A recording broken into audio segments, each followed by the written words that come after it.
y bienvenidos al continente, a este nuevo vídeo que ya sé que le tenéis muchas ganas. Ya por fin vamos a hacer un videíto de lore, ya de lore propiamente dicho, y realmente un vídeo que ya se estaba pidiendo mucho y nosotros teníamos muchas ganas de hacer, que lo que queremos hacer es hablar de los diferentes reinos del norte, uno por uno. Tampoco hay tanto. Vamos allá con las clases de geografía y Efectivamente, localización de geopolítica, ciudades. geografía y de lo que se puede hablar, porque recordad que la obra de Sapkowski, porque nos vamos a centrar en la obra de Sapkowski,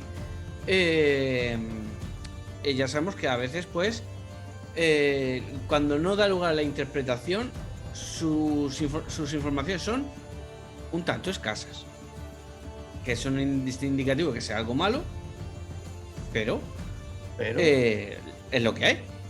Lo justo y lo necesario. Tampoco hay que volverse locos. Eso no significa que no se puedan rascar cositas. Eso es verdad. ¿Y de qué vamos a rascar hoy? ¿De qué toca? Va de Pues Lirio hoy vamos la cosa, a hablar, ¿no? Va de Lirio la cosa y va del que creo que a priori es el reino más importante de lo que es el conjunto de reinos del norte. Es que no vamos a hablar ni más ni menos que de Temeria. Es que en importancia, tanto en ubicación como influencia política y militar, en lo que sería el norte, desde luego es de las más grandes. También es, a nivel de historia, es un reino que también geográficamente está en una zona muy central, de cara a todo lo que acontece en la historia del brujo. Está geográficamente, la verdad que su posición es bastante buena. Y es que además durante las novelas varias veces va a ser nombrado, sobre todo zonas por las que van a discurrir, porque hay muchas muy conocidas, sobre todo por las novelas, y que en la serie ahora mismo actualmente las están recorriendo incluso casi nosotros en nuestras cosas de rol. Pero bueno. No lo sé. Bueno, Temeria. ¿Dónde está Temeria? Bueno, Temeria se encuentra, más o menos para que os hagáis una idea, en el centro oeste de lo que serían los reinos del norte, ¿vale? Cuando toque hablar de Nilfgaard, hablaremos de Nilfgaard. Centro oeste, colinda por la parte sur con lo que sería Soden y Brokilon.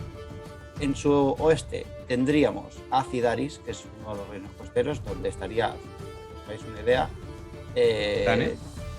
Danez, Gosvelen, Aretusa, ¿vale? Por el norte haría tiene una frontera natural, ¿vale? Tanto en el norte como en el este. En el norte, ¿por qué? Porque está el río Pontar, sí, habréis escuchado 1000 veces durante la obra. Muy importante. Los protagonistas lo recorren varias veces y este río lo que hace es hacer una frontera natural entre los reinos de Temeria y de Redania. Eso, quizás los reinos más rivales, por decirlo así de alguna manera. Están los que más peso político tienen. Económicos ya no, pero sí políticos sí que se puede decir que son los as, ¿vale? Y por el este lo que tendríamos es el macizo de Tirtochair, donde se encuentra nada más y nada menos que el Monte Carbón o Majaka, hogar de los enanos y de todo un poco. Pero bueno, se entiende, ¿vale? ¿Qué más tenemos en Temeria? Pues es donde empieza la obra. Principalmente la obra de Sapkowski. Tenemos su capital, Wizima, ¿de acuerdo? Donde está su rey, que es principalmente del que vamos a hablar. Porque si nos adentramos ahora mismo en el tema de linajes, sí, antepasados y de tal, sería un ladrillaco. Bueno, creo que más allá de Foltes, rey de Temeria, Ada y la hermana, es que yo creo que ahí ya está bien.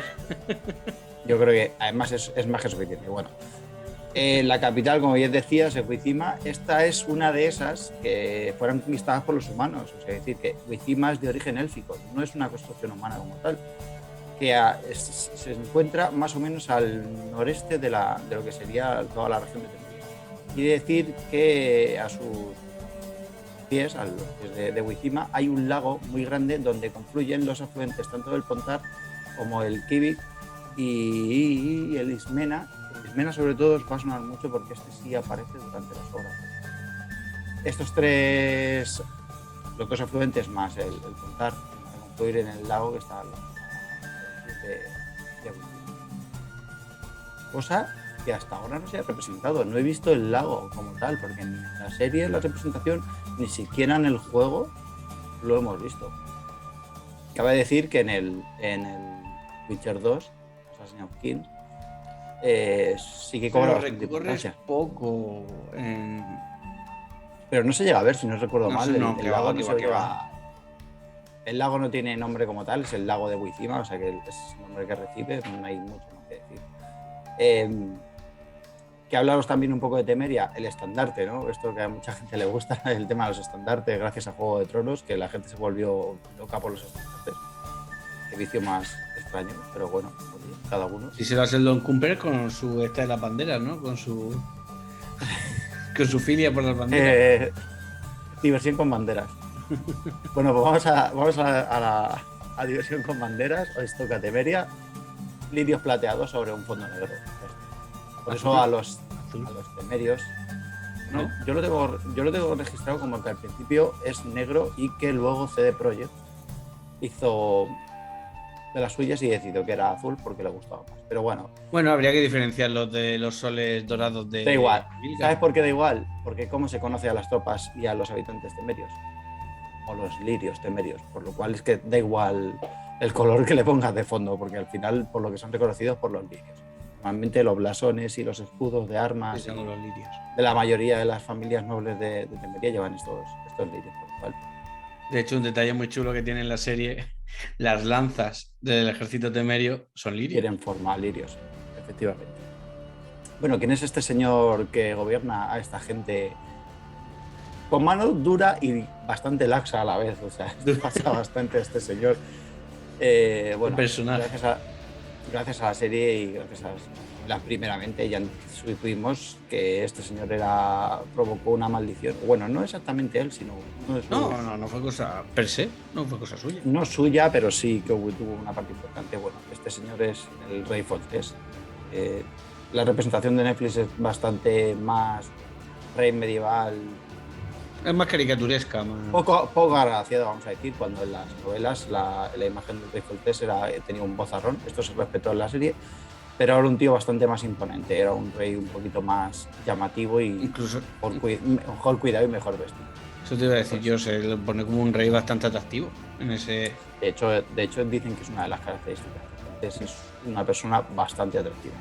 Efectivamente. Que este señor, aparte de ser el rey de Temeria, pues bueno, el duque de Soden es soberano de Pontar, de Mahakan, que es protector de Yander, de Brugge, Rivendell y Anger. Todo eso, este señor. Creo que no hace mucho caso de todo lo que le pasa a su protector, pero bueno, ¿sabes? Ya hemos dicho que no queríamos hablar. Es un rey que, bueno, que atento a su pueblo, pues está relativo. Más allá de los aspectos militares, que es en lo que más se centra Foltest. De hecho, te voy a decir que en aspecto a lo que yo me imaginaba cuando lees a Foltest, yo me acercaba bastante más a la versión de los juegos. Sí. Creo que era bastante más esa imagen de la realeza. Es muy carismático, los juegos es muy carismático. Sí, bastante más que su homónimo de Acción Real. O sea, realmente, bueno, y además a lo largo de la historia tiene bastante importancia.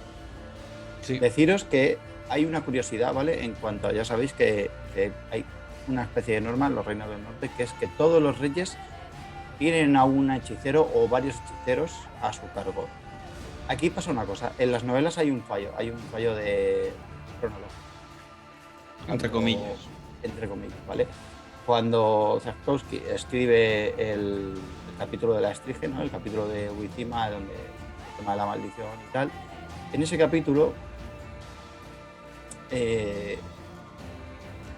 debería haber estado Tris Merigold. Pero no es un fallo per se de último no, deseo, pero sino a ver, más bien no de las próximas novelas que no la es un pusieron fallo ahí. per se. Claro, no es un fallo per se de la continuidad de la historia, porque es que al principio, claro, no se pensó en esto. Fallo que curiosamente la serie de Netflix sí corrige, ¿no? Porque se entiende que por aquel entonces Merigold ya tendría que estar en Wizima como asesora del rey Foltest. Bueno, que sepáis que cuando leáis el cuento asociado a esto, no vais a encontrar a Tris Merigold y que luego posteriormente en la saga se explicará que ella estaba allí. pero no hay continuidad de esto, simplemente porque el autor al principio no tenía pensado que así fuera y luego pues, simplemente esto le viene bien para escribir el resto de la historia y la incluye, claro. Y de hecho no solamente tiene a Triss Merigold, sino que hay 2 hechiceros más. Quiero recordar que son más veteranos que ella.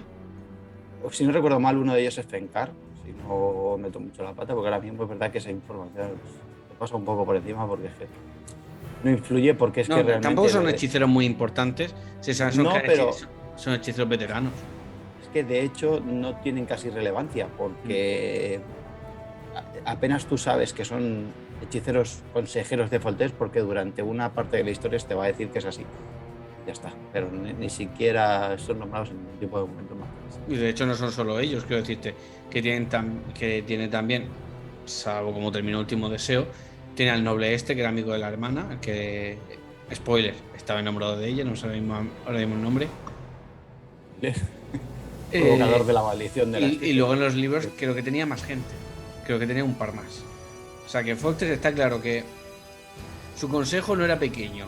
Le gustaba darle vidilla al tema, aunque luego...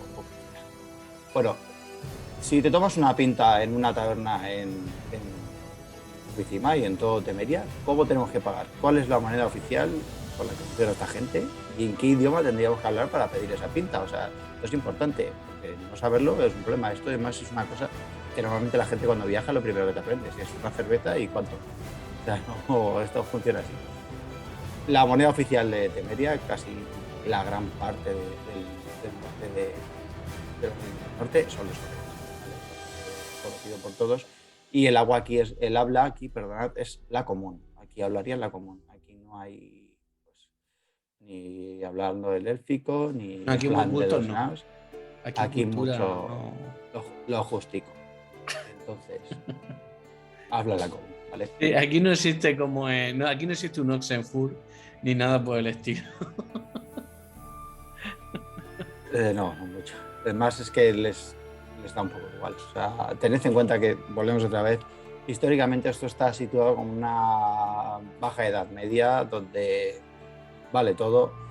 La mayoría de la gente ni sabía escribir, ni sabía leer, ni nada. No es que pase en el continente. En Europa también pasaba, ¿vale? Entonces, bueno, simplemente eso. Ciudades importantes así un poco, por hablaros un poco, situaros un poco más, aparte de Wizima, ¿qué más hay aquí que se conozca como tal? Pues bueno, Gorsvelen, que es la ciudad que estaría cerca de Aretusa, ¿vale? La ciudad más cercana donde lo más común es contarte hechiceros, hechiceras y adeptas de todos los tipos, porque la más cercana está a la escuela de Aretusa. Que podría ir en nuestra partida de rol, por cierto. Que podéis ver en nuestra partida de rol, que Netflix es de las pocas cosas que creo que ha acertado bastante bien, porque además la representación gráfica de Aretusa es exageradamente brutal, la escenografía es de lo mejorcito este año. Luego teníamos a Ellander, sobre todo voy a nombrar varias que ya no solo en la serie, sino sobre todo más en las novelas y en los juegos hayáis podido escuchar. Ellander, el santuario de Melitele, donde está Neneke y donde están las adeptas y donde Geralt habitualmente acaba cayendo para sanarse porque se meten en 1 y 300.000 líos. Bueno, como ciudades así un poco por remarcar un poco, varias de ellas, como por ejemplo Maribor, que es de donde se supone que es Triss, ¿vale? Se supone que es nativa de Maribor, y Brenna. Y Brenna, nombrarlo entrecomillado, ¿vale? Porque aquí va a ocurrir una de las grandes batallas en la actual del Reino del Norte contra Nilfgaard, y no voy a leer más de esto, simplemente mencionarla, al igual que Flotsam, Girundum, que es donde estaba la granja durante las novelas nuestros protagonistas, gracias a que Ciri hace una de las suyas, acaban enfrentándose por primera vez a la caballería salvaje, para que la gente... Fíjate que esto es un dato bastante curioso, el tema de Girundum, de la granja de los medianos. Sí. Hay mucha gente que no termina de acordarse que en ese preciso momento ya aparece la cacería salvaje y estamos en estadios muy tempranos de la obra. O sea, que hay gente que creía que aparecían mucho más tarde, pero ya estaban ahí. Y de hecho... La cacería salvaje ya se nombra en el Último Deseo. Sí, pero bueno, se nombra como una leyenda más. Pero es que aquí no deja de ser una leyenda, pero me refiero a que se nombra, que es algo, es una constante que está ahí. como un ente Como el terrorífico. MacGuffin. Es el MacGuffin de, Sí, de sí, todo. es el Mephisto. Pero bueno, total. Es El Mephisto de WandaVision. Claro. Vale, que no vamos de lore. Garramone, este lo nombro, ¿vale? Porque durante muchas historias de Jaskier y La Valette, ¿vale? La ciudad de La Valette, La Valette. Garramone, es porque Jaskier ha tenido algún escarceo con la condesa de La Valette, que es su musa precisamente, y que además en Garramone también aparecen varios personajes que pertenecen al ejército de Temeria y durante varias veces Vale, que es importante. dónde estaban estas ciudades, pues bueno, todas pertenecen a Temeria. La Valette, que también es muy importante en The Witcher 2, que es donde Por comienza ejemplo. la conquista de la Valette. Todo el que no haya jugado a los juegos, pues le puede sonar un poco chino, pero ya está. Es importante. De hecho, es que Temeria, para la poca importancia que tiene a nivel de lo que es dentro del lore del continente, a nivel de la historia de The Witcher, se han centrado mucho en Temeria. Han pasado muchas cosas ahí. Bueno, de hecho, el Witcher 3, la zona de Belén es Temeria. Belén pertenece a Temeria. O sea que si la mayoría de los fans han jugado al Witcher 3, el que no lo conozca, pues, oye, pues ahí está. Era de Temeria, ¿vale? Que lo sepáis. Bueno, venga, clase de orografía. Vamos a hacer un poquito de orografía. El mayor macizo que hay ahí, la mayor montaña, que es toda la que cubre la parte del este, que además recorre gran parte de Temeria y una parte un poquito más para abajo, ¿vale? Aquí lo que tenemos sería Hakan, que es el reino enano bajo la montaña, donde vive la grandísima mayoría de enanos del norte, poco más que decir ahí, y de ríos, el Pontar, que es el más famoso, que es el que hablábamos, que es la frontera natural entre Temeria y Redania.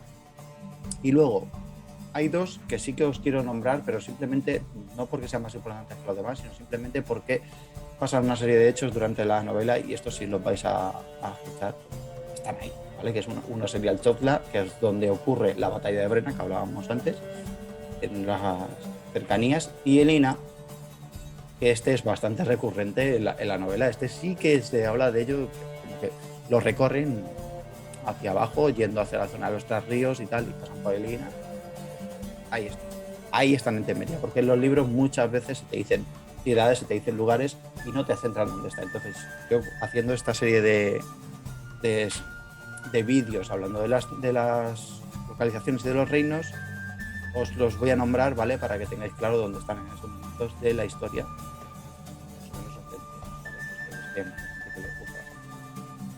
El tema historia,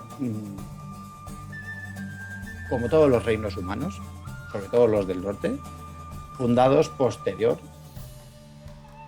al hecho de la conjunción de las esferas, como en todos lados. O sea, nada, aquí vivían los elfos, llegaron los humanos, los elfos se pensaron que esta gente no podía con ellos y los echaron de allí a patadas y se quedaron con Wizima, que es castillo élfico. Como la mayoría de capitales humanas. Wizima, Tretogorn, pero vamos, que la era de ellos es relativamente joven. Si es que realmente tampoco tiene mucha historia. Estamos hablando por ¿cuánto? ¿500 años como mucho? Quizás algo más, pero no andará muy lejos de eso. Es que no tiene mucho. Ten por cuenta que Henry Wingblade, que soy capaz de pronunciarlo bien, o sea, odio ese nombre, ¿vale? Es uno de los hechiceros más antiguos de la orden y es de los primeros hechiceros del continente. Y ya sabéis que es bastante antiguo, bastante más que los elfos. Hay que tenerlo en cuenta que los hechiceros per se son más longevos que los propios elfos en el lore del continente, ¿vale? Que lo entendáis. Y es de los primeros humanos. Por aquel entonces es cuando se empiezan a fundar los reinos. O sea, no hay demasiado linaje. Pero es que ahora no toca esto ni de coña. por ahí sí que no. Bueno. Históricamente, Temeria y Redania han tenido disputas por el tema de la frontera. Siempre ha habido pequeñas reyertas, nunca guerras así abiertas como tal, pero sí que ha habido reyertas, o sea, pequeños escarceos a lo largo del Pontar, porque al final, tema de... Vamos a hacer de la linde, ¿no? Como en el pueblo, ¿no? Por peleas por la linde siempre ha habido en todos los lados. Y bueno, Temeria lo ha tenido más fácil. En zonas pues un poco complicadas y son reinos muy grandes, muy poderosos y bueno, se pinchan. Fíjate, lo curioso de todo esto es que además, históricamente, Temeria podría ser una zona, pero es que además, su rey es protector y conde, pues Soden, Bruge, o sea, tiene varias zonas que no se incluyen, vamos a decir, en el reino como tal, pero sí son reinos vasallos, pertenecen al rey. O sea, estos reinos dependen directamente y cuando nos toca hablar de ellos, pues ya diremos quién es el rey que está allí comandando, pero que le debe pleitesía a Foltest. O sea que para que os hagáis una idea. Pero vamos, Actualmente, en el norte siempre se desean es que conquistas a los unos a los otros. son gente bastante conflictiva, les Eso te iba gusta a darse decir, de ¿no? palos. De hecho, una de las grandes ambiciones de Dijkstra, recordemos, director de la inteligencia redana y La Redanian consejero, es, Intelligence. vamos a ver, queremos quedarnos con todo. O sea, eso no hay tampoco nada. No hay nada nuevo bajo el sol dentro de dentro de los reinos del norte. Digamos que, sin irnos más adelante, entre los reinos del norte coexisten bajo una delicada paz, que simplemente pues tú no me tocas las narices, yo no te las toco a ti. Fin. Y así se reparten. De hecho, hay bastantes problemas en cuanto a la jurisdicción del Pontar, que ellos lo deciden como el primero que llegue y trinque, para él. Es así. O sea, si pillan a un fugitivo en el Pontar y lo ha pillado una patrulla redana, Recibe pues, flechas de un lado y del otro. y del otro. O sea, ojo, cuidado como me de por ahí, pero digamos que se reparten un poco las responsabilidades. El primero que trinca al pirata que se mete por ahí, pues se lleva el premio. así de simple, así funciona. Y bueno, que su actual soberano, Foltest, pues le da bastante igual todo. Reina despreocupada porque tiene más problemas dentro de su casa que fuera, por lo cual tiene pocas. De hecho, se representa en muchas ocasiones, se habla cuando en los libros, en la serie se representa que el pueblo en tiempos de hada, ¿vale? De la estrige, el pueblo se está muriendo de hambre o está en hambruna y a Foltest solo está preocupado de lo que está preocupado. Hay pequeñas revueltas. De Esto... donde tengan la olla no meta. Sí. Solo está preocupado por lo que está preocupado. Tiene bastantes revueltas, además estos canon, ¿sabes? De que no es una invención de un canal, sino que esto es así, ¿sabes? Tiene pequeños problemas y que a él le da igual porque tenía bastante con lo que tenía en su casa y estaba más pendiente de su hermana y de las cosas que dejaba de hacer su hermana y de lo que posteriormente consiguió meter ahí. Claro. Y de hecho en The Witcher 2, muy inteligente por parte de CD Projekt, y recalco y siempre diré, The Witcher 2, muy buen juego. Quizás en mi opinión sea el que más argumento brujil tenga. Lore quizás sea el más respetuoso. O sea, tiene un Geralt mucho más acorde a los libros que el anterior, que Notris. Vale. Pero es un asunto de Yennefer en este, pero sí. Pero lo bueno, que decía, lo que va acorde a Foltest está muy bien porque respeta mucho, pese a que se inventan el argumento. ¿Qué es eso? Foltest le declara la guerra a la Valette por los líos y los escarceos. Líos de faldas, vamos a decir. Cosas que le gustaban mucho a los reyes medievales. Claro. Tenían otra cosa que hacer, estaban aburridos, no había televisión ni radio, pues. Eso, contratando mercenarios que contratan los sableros. Bien. Pues nada, hasta aquí sería el vídeo de Temeria. Esperamos que por lo menos estos vídeos, aunque son cortitos y de explicación justa, porque no están mucho más, simplemente sirven para que cuando sean nombrados ciertos elementos durante la saga estéis más centrados y sepáis por dónde andáis. El próximo vídeo, si la cosa va bien, pues será Redania, ¿vale? Para hablaros un poco del otro. El otro grande. Antes de meternos ya con el resto de pequeños reyes y reinos por ahí. Aunque bueno, a Edwin no le va tan a la zaga. Pero claro. Bueno. Sí, pero bueno, los dos grandes reinos y Redania, como tiene lo suyo también por la inteligencia y todo eso, lo migrado. Así que lo dicho, sé que hacía mucho tiempo que nos pedíais vídeo de Lore, estamos en ello, estamos trabajando en ello. Poco a poco iremos trayendo cositas de este tipo, sobre todo ahora vamos a meternos con más geografía. Lo de siempre, ¿vale? Si os ha gustado. Si no, os le enseñaremos en el rol. Sí, si no, en las partidas de rol hay mapas y hay cosas. Si os ha gustado, darle like, suscribirlo y compartir para que podamos seguir creciendo como canal, ¿vale? Chao. Chao.